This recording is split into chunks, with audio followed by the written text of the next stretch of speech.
الحمد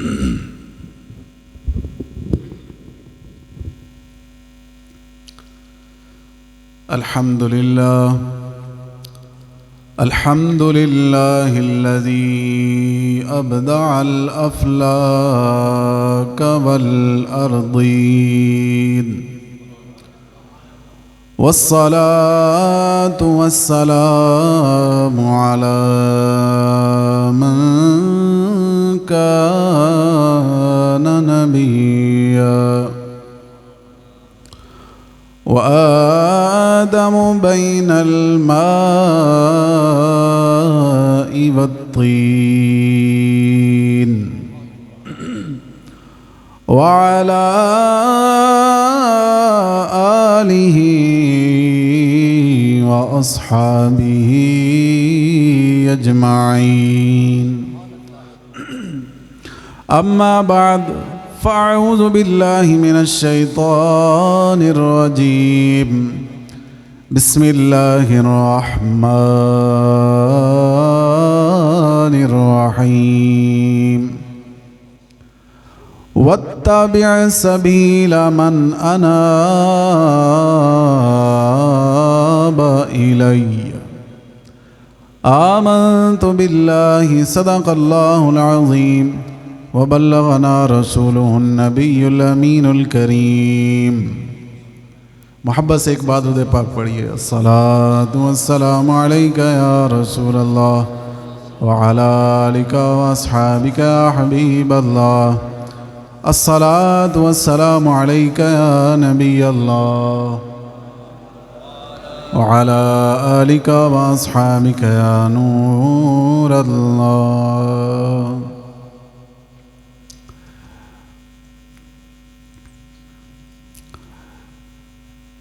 وہ آدمی جو تمام زمین والوں کے برابر نیکیاں کرتا ہے، ایک بندے کی نیکیاں تمام زمین والوں کے برابر، وہ کون ہے؟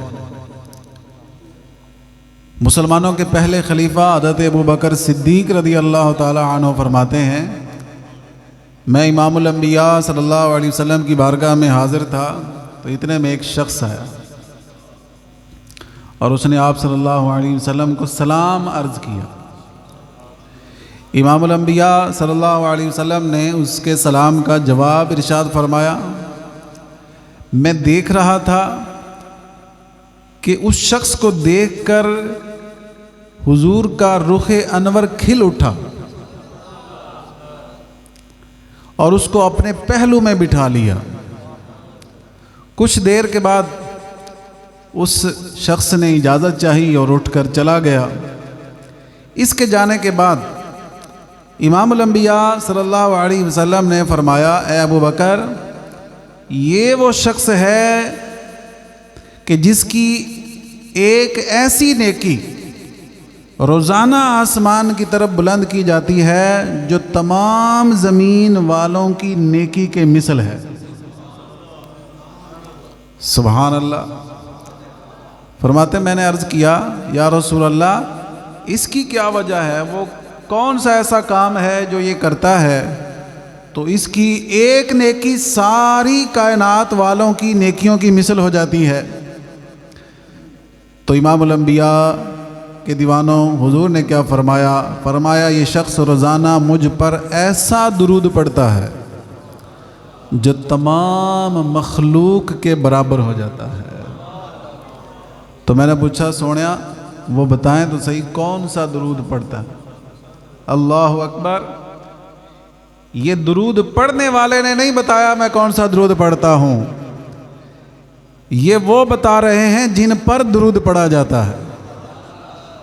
پتہ چلا کہ ہم جو پڑھتے ہیں حضور جانتے ہیں کون پڑھ رہا ہے اور کیا پڑھ رہا ہے، کیونکہ اللہ تعالیٰ نے میرے آقا میرے نبی صلی اللہ علیہ وسلم کو ما کانا و ما یکون کا علم عطا فرمایا.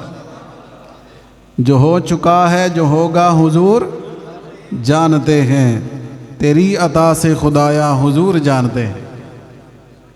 اور منافقوں کا عقیدہ کہ وہ غیب دان نہیں، اور صحابیوں کا عقیدہ کیا ہے کہ حضور جانتے ہیں. تو نبی پاک صلی اللہ علیہ وسلم نے وہ درود بتایا. کون سا درود ہے؟ آپ بھی پڑھا کریں گے؟ تھوڑی سی محنت کرنی پڑے گی یاد کرنے کے لیے. تو وہ درود پاک سنیے.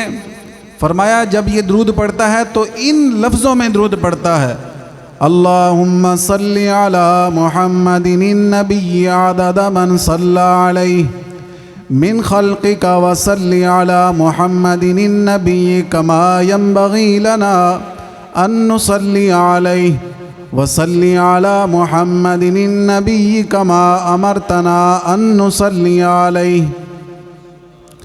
ایسے درود پاک پڑھتا ہے. اس کا ترجمہ بھی بتا دیتا ہوں آپ کو. ترجمہ یہ ہے: اے اللہ، محمد عربی صلی اللہ تعالیٰ علیہ وسلم پر مخلوق کے درودوں کے برابر درود بھیج.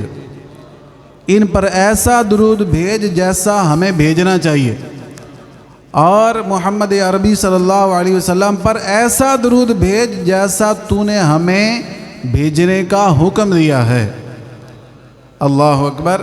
تو جو یہ درود پاک دن میں ایک بار پڑھ لے، اس کو تمام زمین والوں کی نیکیوں کے مثل اللہ ثواب عطا فرمائے گا.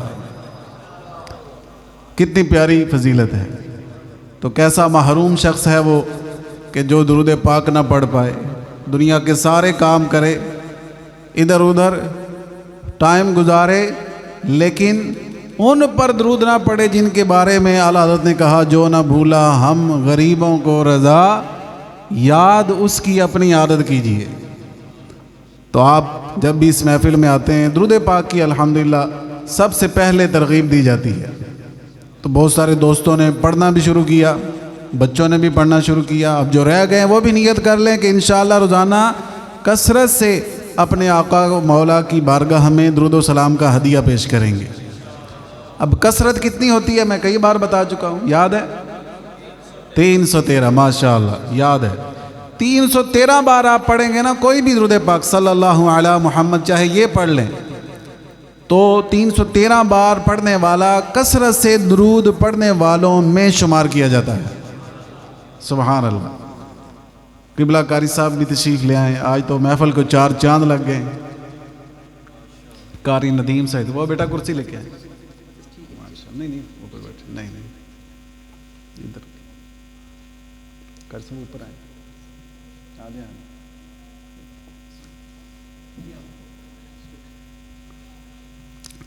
سبحان اللہ. تو پڑھیں گے بھائی روزانہ، ہیں جی؟ اللہ تعالی ہمیں کثرت سے درود پاک پڑھنے کی توفیق عطا فرمائے. گرامی گرہ حضرات، جیسا کہ آپ مولانا نوید صاحب سے سن چکے ہیں کہ آج کی ہماری جو محفل ہے وہ سیدنا صدیق اکبر رضی اللہ تعالیٰ عنہ کا ذکر خیر کرنے کے لیے سجائی گئی ہے. آپ میرے آقا صلی اللہ تعالیٰ علیہ وسلم کے یار غار ہیں، یار مزار بھی ہیں، رازدار بھی ہیں، اور حضور کے سب سے پہلے جان نشین بھی ہیں. آپ وہ ہیں جن کو امام الانبیاء نے فرمایا کہ مفہوماً عرض کر رہا ہوں، قیامت تک سورج کسی ایسے شخص پر نہ طلوع ہوگا نہ غروب ہوگا جو میرے ابو بکر سے افضل ہو. قیامت تک جب بھی سورج کسی پر طلوع ہوگا تو وہ ابو بکر سے افضل نہیں ہوگا. اللہ تعالیٰ نے آپ کو وہ مقام عطا فرمایا کہ آپ افضل البشر بعد الانبیاء ہیں. اللہ تعالیٰ نے پچھلی امتوں میں جتنے مسلمان گزرے، جتنے نبیوں کے صحابی گزرے، اولین و آخرین، سب میں آپ کو نبیوں کے بعد اونچا رتبہ عطا فرمایا ہے. مردوں میں، عورتوں میں، سب میں آپ کو اللہ تعالیٰ نے بلند رتبہ عطا فرمایا ہے. اور آج کی اس محفل میں آپ کو 5 تن کے نسبت سے آپ کے فضائل میں 5 حدیثیں بیان کروں گا، اور اس کے ساتھ 2 روایتیں انشاءاللہ مزید آپ کو سناؤں گا. ایک روایت میں آپ کو پتہ چلے گا کہ جو حضور کے 4 یاروں کا یار ہے اس سے اللہ کا بھی پیار ہے۔ اور ایک روایت میں آپ کو یہ بتاؤں گا کہ جو سیدنا صدیق اکبر رضی اللہ تعالی عنہ سے بغض رکھے، اللہ تبارک و تعالی اس پر لعنت فرماتا ہے۔ تو یہ میں نے آپ کو پوری جو میری سپیچ ہے اس کا آپ کو میں نے لب لباب بتا دیا ہے۔ تو آئیے سب سے پہلے اس بات سے آغاز کرتے ہیں کہ جو حضور کے 4 یاروں کا یار ہے، ان سے پیار کرتا ہے، اللہ اس سے کتنا پیار کرتا ہے۔ تو ایک اللہ کے ولی ہیں، نیک بندے ہیں، ایک بزرگ ہیں، وہ فرماتے ہیں کہ میرا ایک پڑوسی تھا، نیبر، وہ بڑا گناہ گار تھا۔ تو کہتے میں اس کی گناہوں کی عادتوں سے تنگ آ گیا۔ یہ بھی ایمان کا تقاضا ہے کہ ہم کسی کو گناہ کرتا دیکھیں تو ہم سب سے پہلا ہمارا حق یہ ہے، ایمانی تقاضا یہ ہے کہ ہم اس کو ہاتھ سے روکیں۔ ہاتھ چلتا ہے تو ہاتھ سے روکیں، ورنہ زبان سے روکیں۔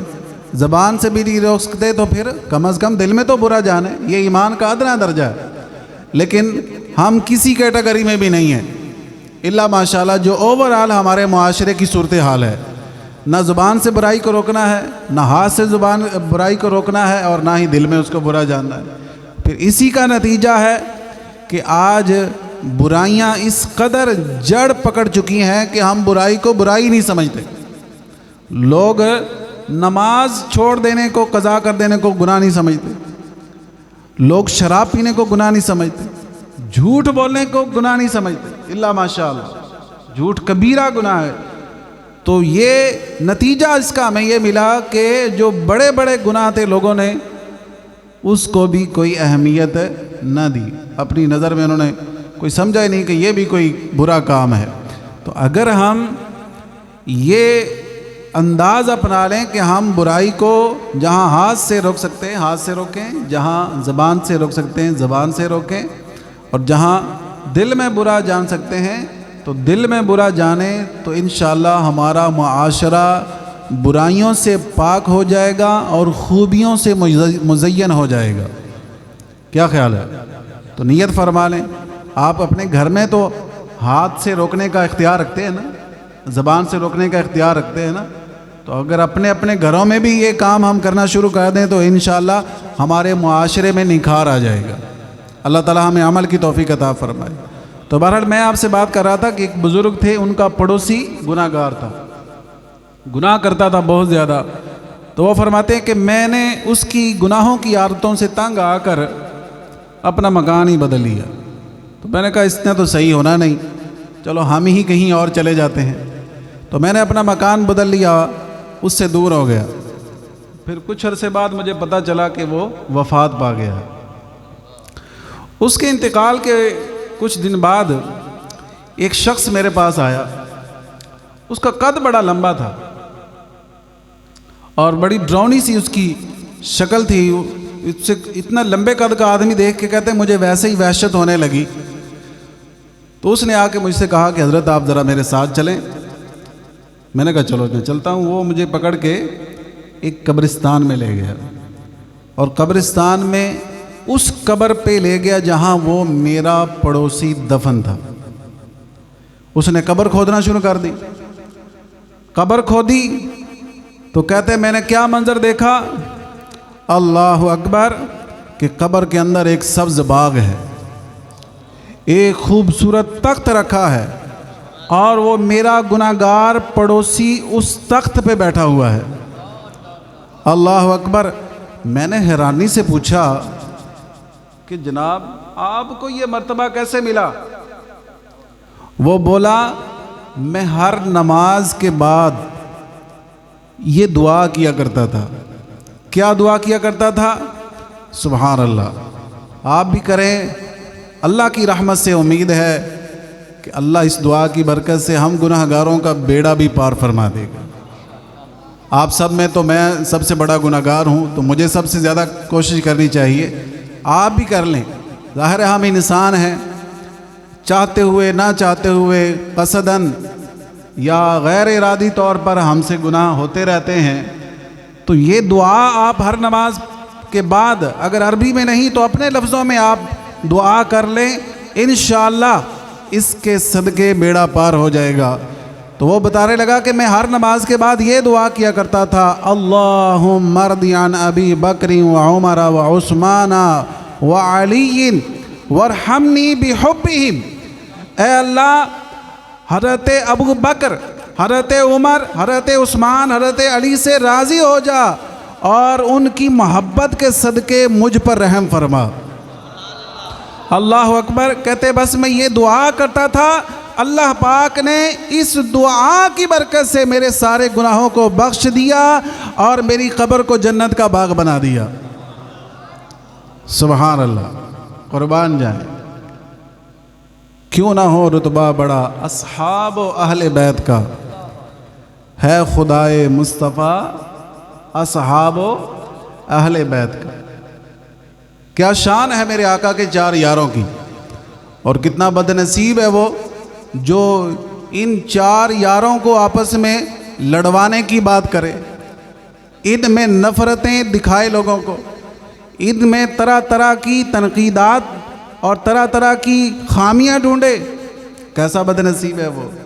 اور الحمدللہ ہم تو اہل سنت ہیں، ہم تو سنی ہیں، ہم سرکار کے اہل بیت سے بھی دل و جان سے پیار کرتے ہیں، صحابہ سے بھی پیار کرتے ہیں، صحابہ سے بھی پیار کرتے ہیں، اور انشاءاللہ اسی پیار کے صدقے، ان کی محبت کے صدقے اللہ ہم گناہگاروں کا بیڑا بھی پار فرما دے گا۔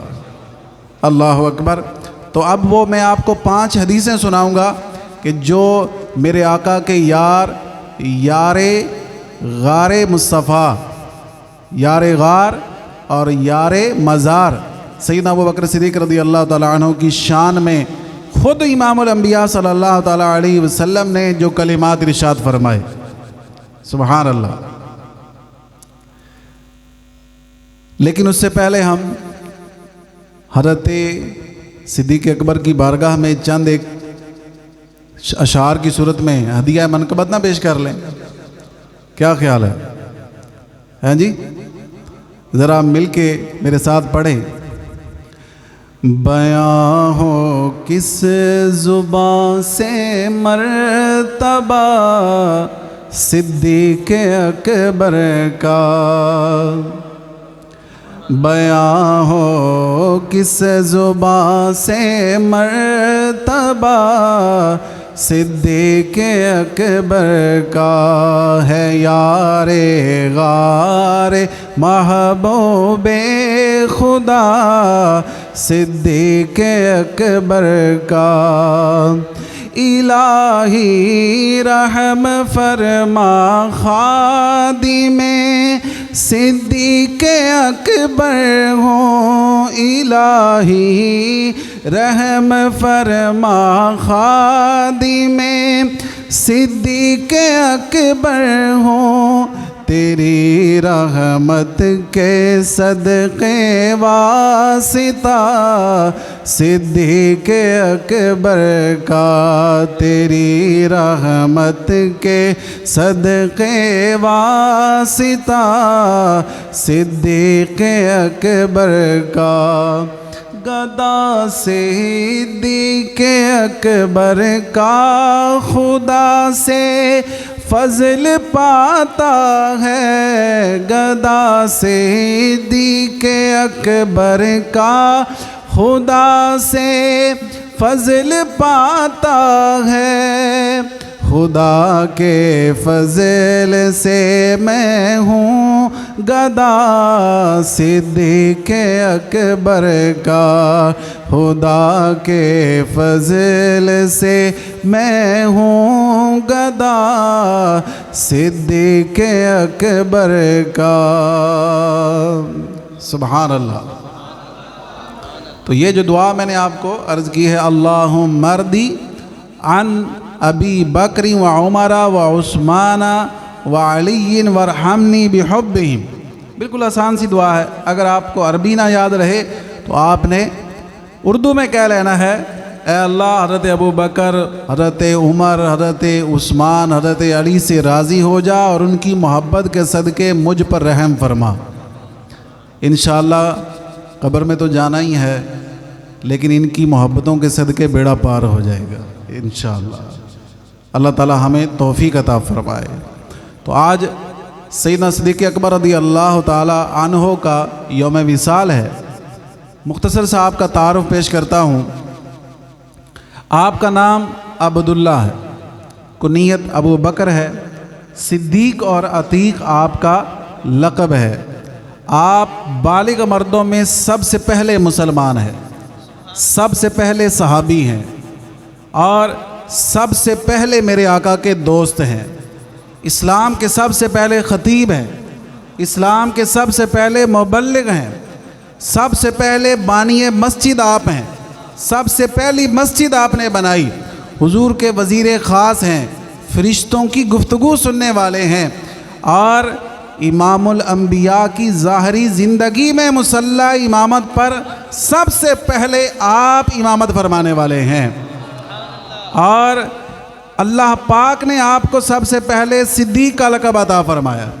جبریل نے آپ کو صدیق کہا اور رب کے حبیب نے بھی آپ کو صدیق کہا، اور مسلمانوں کے پہلے خلیفہ اور مصطفیٰ کے پہلے جان نشین ہیں، اور آپ وہ ہیں کہ آپ کی شان میں اللہ نے قرآن کریم کی 32 آیت کریمہ نازل فرمائی ہے۔ اللہ اکبر۔ آپ کی صحابیت پر بھی تمام صحابہ کا اجماع ہے، اور آپ کے خلیفہ بلا فصل ہونے پر بھی سب صحابہ کا اجماع ہے۔ اللہ اکبر۔ یہ آپ کی شان ہے۔ آپ نے 22 جمادی الاخری 13 ہجری کو وفات پائی ہے، اور آپ کا مزار کہاں ہے؟ سبز گنبد میں اپنے آقا کے پہلو میں آپ کا مزار ہے۔ سبحان اللہ۔ نام سنتے ہی ابو بکر و عمر کا، لب پر نام آتے ہی ابو بکر و عمر کا لب پر تو بگڑتا ہے وہ پہلو میں سلائے ہوئے ہیں۔ سبحان اللہ۔ آئیے میں آپ کو 5 تن کی نسبت سے 5 حدیثیں سیدنا ابو بکر صدیق رضی اللہ تعالیٰ عنہ کے فضائل میں عرض کرتا ہوں، اور مجھے یاد آیا انشاءاللہ آخر میں حضرت پیر وارث شاہ کا نام سنا ہوا ہے؟ ہاں جی، وہ جن کا کلام بھی ہے ہیر، اسی میں سے آپ کو میں سرکار کے 4 یاروں کی تعریف جو پیر وارث شاہ نے کی ہے وہ بھی انشاءاللہ آپ کو سناؤں گا۔ سبحان اللہ۔ بڑے پیارے خوبصورت لفظوں میں حضرت پیر وارث شاہ نے چند بول حضور کے 4 یاروں کی مدح میں لکھے ہیں، کمال کر دیا ہے۔ جو پنجابی سمجھنے والے ہیں نا، ذرا پرانی پنجابی، ان کو تو اور بھی مزہ آئے گا، لیکن یہ ہے کہ جو نئے ہیں ان کو بھی پتہ چلے گا کہ بھئی پنجابی یہ بھی ہوتی ہے۔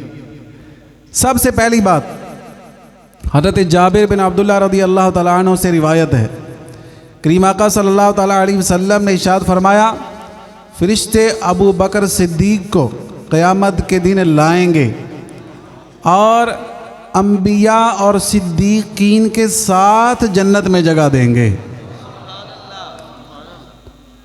دوسری حدیث سناؤں ذرا، سبحان اللہ کہہ دیں۔ حضرت عبداللہ بن عباس رضی اللہ تعالیٰ عنہ سے روایت ہے، میرے اور آپ کے کریم آقا صلی اللہ تعالیٰ علیہ وسلم نے ارشاد فرمایا، جنت میں ایک ایسا شخص داخل ہوگا کہ تمام جنت والے اسے پکار کر کہیں گے، مرحبا مرحبا، خوش آمدید، ویلکم ویلکم، یہاں تشریف لائیے، یہاں تشریف لائیے۔ تو حضرت ابو بکر نے سن کر بڑا تعجب کیا، یا رسول اللہ کیا ہم بھی اس شخص کو دیکھ سکیں گے؟ تو کریم آقا صلی اللہ علیہ وسلم نے فرمایا، اے ابو بکر، وہ جنتی شخص کوئی اور نہیں، وہ تم ہی ہوگے۔ اللہ اکبر، یا رسول اللہ، حق چاریہ، یا عظمت سیدنا صدیق اکبر، زندہ باد، سبحان اللہ۔ تیسری حدیث پاک حضرت جابر رضی اللہ تعالیٰ عنہ سے مروی ہے، میرے اور آپ کے کریم آقا صلی اللہ علیہ وسلم کی بارگاہ بے کسپنہ میں صحابہ اکرام حاضر تھے۔ آپ نے فرمایا، ابھی تمہارے پاس وہ شخص آئے گا جو میرے بعد ساری امت سے افضل ہے۔ فرمایا وہ قیامت والے دن ایسے شفاعت کرے گا جیسے اللہ کے نبی شفاعت کریں گے۔ حضرت جابر بن عبداللہ رضی اللہ تعالیٰ عنہ فرماتے ہیں تھوڑی ہی دیر گزری تھی کہ حضور کے یار ابو بکر تشریف لے آئے، تو میرے آقا صلی اللہ علیہ وسلم اٹھے اور آپ کی پیشانی کو چوما اور حضور نے آپ کو گلے سے لگا لیا۔ سبحان اللہ۔ ایک اور حدیث سن لیں، 4 یار ہیں اور چوتھی حدیث ہے۔ حضرت معاذ بن جبل رضی اللہ تعالی عنہ سے روایت ہے، حضور سید دو عالم صلی اللہ علیہ وسلم نے فرمایا روز قیامت، یہ بڑی کمال کی حدیث پاک ہے، فرمایا قیامت کے دن اللہ کے عرش کے سامنے میرے اور حضرت ابراہیم علیہ السلام کے لیے ایک ممبر رکھا جائے گا۔ حضرت ابراہیم کے لیے اور ہمارے پیارے آقا صلی اللہ علیہ وسلم کے لیے ممبر نصب کیا جائے گا، اور ابو بکر کے لیے ایک کرسی لگائی جائے گی جس پر یہ بیٹھیں گے اور ایک اعلان کرنے والا اعلان کرے گا۔ وہ کیا اعلان ہوگا؟ اعلان یہ ہوگا یا لک من صدیقین بین خلیل و حبیب۔ وہ کہے گا ابو بکر صدیق کی کیا شان ہے کہ وہ اللہ کے خلیل اور اللہ کے حبیب کے درمیان تشریف فرما ہے۔ سبحان اللہ۔ نہایت متقی و پارسا صدیق اکبر ہیں، تقی ہیں بلکہ شاہ اتقیہ صدیق اکبر ہیں، امیر المؤمنین ہیں آپ امام المسلمین ہیں، آپ نبی نے جنتی جن کو کہا صدیق اکبر ہیں۔ نبی نے جنتی جن کو کہا وہ کون ہے؟ صدیق اکبر ہے۔ میرے آقا صلی اللہ تعالیٰ علیہ وسلم کے جانشین حضرت ابو بکر رضی اللہ تعالیٰ عنہ جب ہجرت کے لیے جا رہے تھے اور غار ثور میں آپ ٹھہرے، 3 دن وہاں پر قیام فرمایا، تو ان 3 دنوں میں صرف ایک ہی ہستی تھی جو حضور کے ساتھ تھی، اور وہ کون ہے؟ حضرت ابو بکر صدیق رضی اللہ تعالیٰ عنہ۔ اب دیکھیں علماء نے کیا لکھا۔ علماء کہتے ہیں کہ اللہ تعالیٰ نے یہاں اس مقام پر غار ثور میں حضرت صدیق اکبر رضی اللہ تعالیٰ عنہ کو یہ جو خصوصیت عطا فرمائی ہے، پچھلے تمام نبیوں میں اللہ نے کسی بھی نبی کے صحابی کو یہ فضیلت نہیں عطا فرمائی۔ یہ صرف اور صرف اللہ تعالیٰ نے حضرت ابو بکر صدیق رضی اللہ تعالیٰ عنہ کو یہ خصوصیت عطا فرمائی کہ 3 دن آپ میرے آقا کی خدمت میں رہے، اور ایسے رہے کہ آپ کے علاوہ وہاں تیسرا کوئی بھی نہیں تھا۔ سبحان اللہ۔ اور وہاں پر ایک اور بڑا کمال کا واقعہ پیش آیا۔ حضرت عبداللہ بن عباس رضی اللہ تعالیٰ عنہ سے روایت ہے کہ غار ثور میں جتنا وقت گزارا آپ نے، اسی دوران حضرت ابو بکر صدیق رضی اللہ تعالیٰ عنہ نے ایک بار سرکار کی بارگاہ میں عرض کیا کہ یا رسول اللہ پیاس لگی ہے، تو امام الانبیاء نے فرمایا اندر جاؤ، غار کے اندر جاؤ، وہاں آپ کو پانی مل جائے گا جو شہد سے بھی میٹھا۔ سبحان اللہ۔ کیا فرمایا؟ ابو بکر اٹھو، غار کی طرف جاؤ۔ آپ جب غار کی طرف گئے تو وہاں آپ کو پانی ملا۔ کیسا پانی؟ جو شہد سے میٹھا، دودھ سے زیادہ سفید اور مشک سے بھی زیادہ خوشبودار تھا۔ صدیق اکبر رضی اللہ تعالیٰ عنہ نے پانی تو پی لیا، واپس آئے تو بارگاہ رسالت میں جب حاضر ہوئے تو امام الانبیاء صلی اللہ تعالیٰ علیہ وسلم نے فرمایا اے ابو بکر تمہیں ایک خوشی کی خبر نہ سناؤں؟ تو عرض کیا میرے ماں باپ آپ پر فدا ہوں۔ یا رسول اللہ کیوں نہیں؟ فرمائیے۔ فرمایا اللہ تبارک و تعالیٰ نے جنت کی نہروں پر مقرر فرشتے سے فرمایا وہ جنت الفردوس کی ایک نہر غار ثور میں نکال دے۔ اللہ تبارک و تعالیٰ نے یہ نہر خاص طور پر ابو بکر تیرے لیے یہاں پر جاری فرمائی تاکہ تم یہاں سے پانی نوش فرما۔ تو یہ خوشخبری جب سنی تو حضرت ابو بکر صدیق رضی اللہ تعالیٰ عنہ سرکار کی بارگاہ میں عرض کرتے ہیں یا رسول اللہ، اللہ کی بارگاہ میں میرا اتنا بڑا مقام ہے؟ تو صدیق اکبر رضی اللہ تعالیٰ نے جب یہ عرض کی تو امام الانبیاء صلی اللہ علیہ وسلم نے ارشاد فرمایا، اس ذات کی قسم جس نے مجھے سچا نبی بنا کے بھیجا، تم سے بغض رکھنے والا، تم سے حسد رکھنے والا 70 نبیوں کی نیکیاں بھی لے آئے پھر بھی جنت میں نہیں جا سکے گا۔ سوچنے کی بات ہے، عبرت کی بات ہے کہ ایک نبی کی نیکیوں کا مقابلہ بھی تمام کائنات کے لوگ مل کر کرنا چاہیں نہیں کر سکتے۔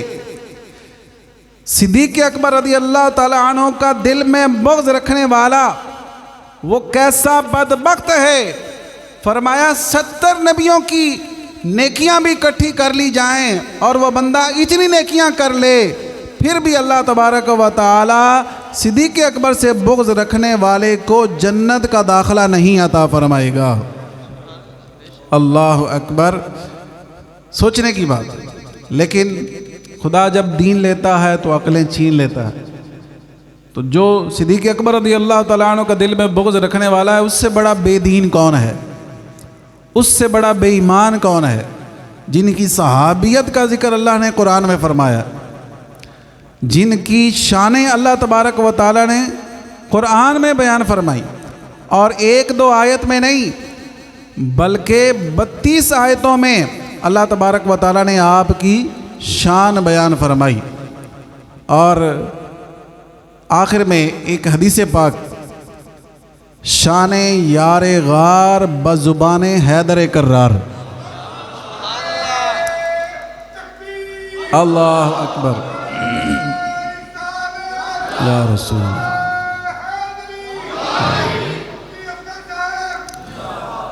حضرت علی اور حضرت زبیر بن عوام نے خلافت سیدنا ابو بکر صدیق رضی اللہ تعالیٰ عنہ کے بارے میں اپنی رائے کا اظہار کرتے ہوئے یہ بھی فرمایا، یہ حضرت علی کا فرمان ہے۔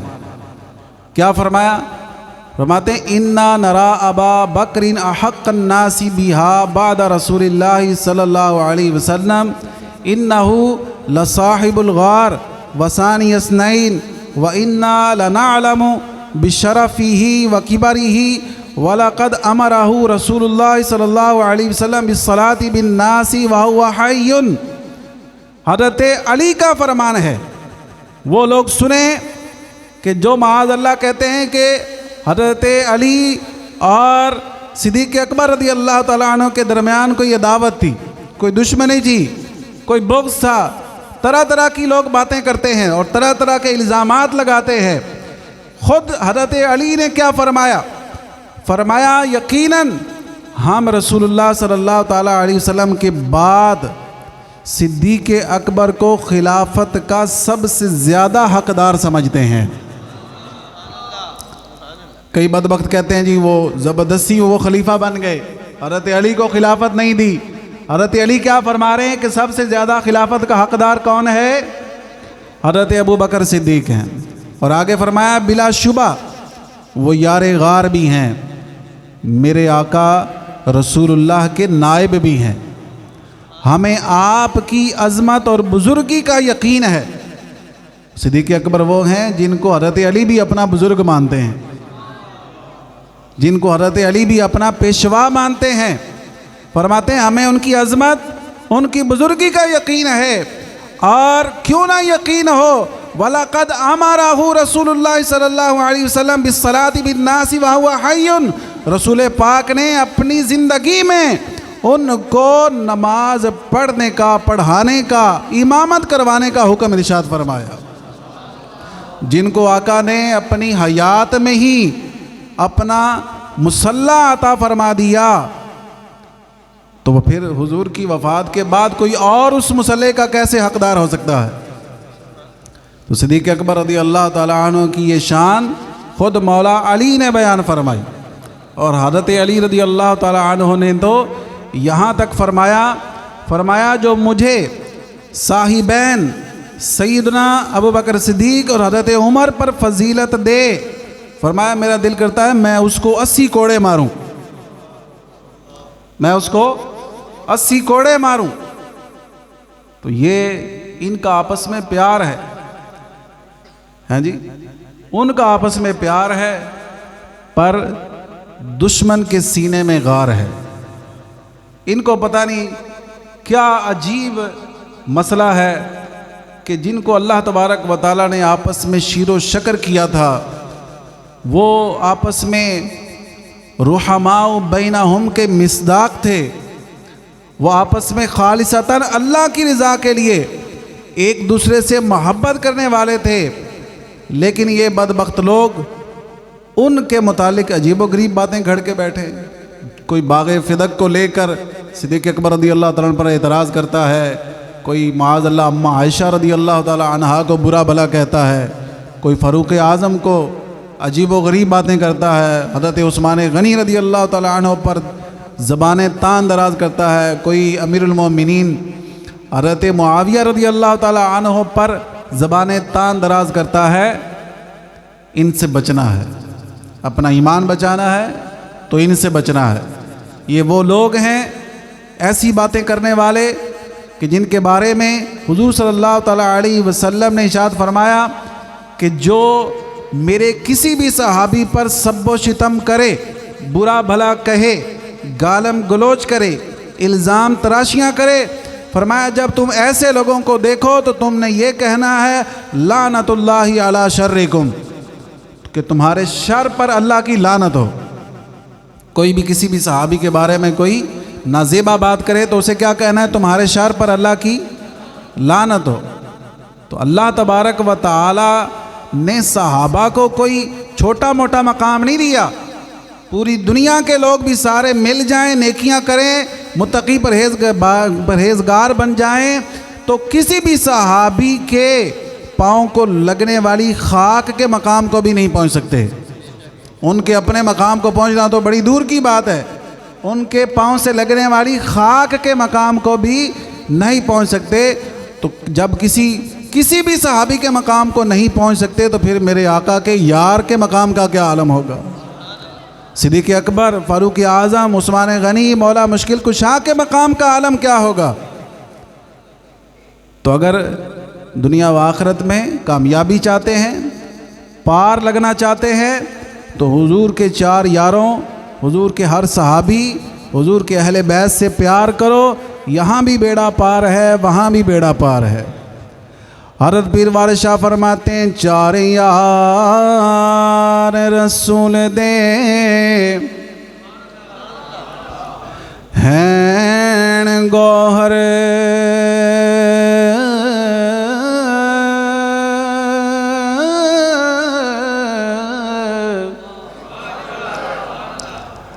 سب ایک تھیک چڑیندڑے نی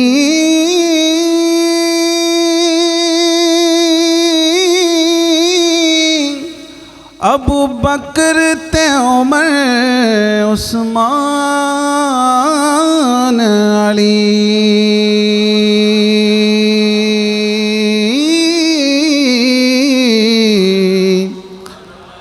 آپو اپنے گنی سہندڑے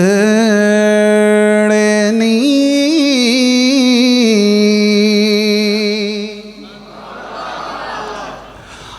اور جنہ صدق یقین تحقیق کیتا،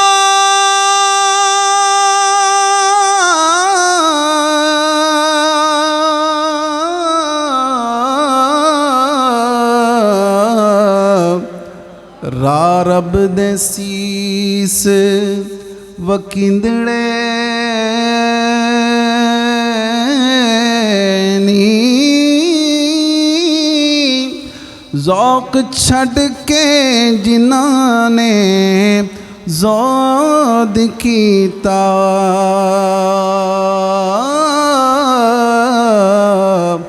واہ واہ رب دے بندڑے نی۔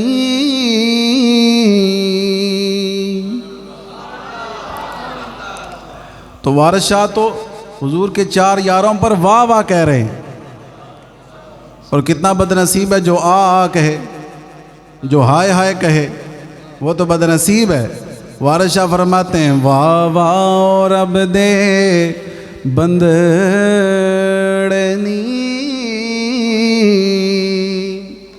آپ فرماتے ہیں 4 یار رسول دے ہین گوہر، فرماتے ہیں یہ تو انمول ہیرے ہیں، ایک سے ایک بڑھ کے ہیں، سب ایک تھی ایک چڑیندڑے نہیں۔ اللہ تعالیٰ نے ایک سے ایک بڑھ کر ان کو عظمت اور مقام عطا فرمایا ہے۔